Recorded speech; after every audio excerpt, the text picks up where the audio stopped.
এই যে নাও তোমার জিনিসগুলো নাও। কত হচ্ছে? 5 টাকার একটা বিস্কুট, আচ্ছা 10 টাকার একটা মাজন,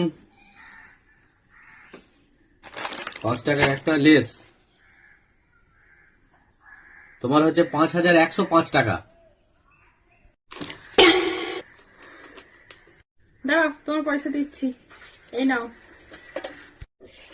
আরে কত দিলে? এ তো 10 টাকা 10 টাকা 20 টাকা দিয়েছো। আমার হিসাবে খাতাটা আমি নিচ্ছি, দেখো আমি হিসাব করে দিচ্ছি। এই দেখো 5 টাকা, এই দেখো 5 টাকা, আর এই দেখো 10 টাকা। তাহলে 5510 টাকা আমি তোমাকে দিলাম, আর তোমার বিল হয়েছে 5105 টাকা।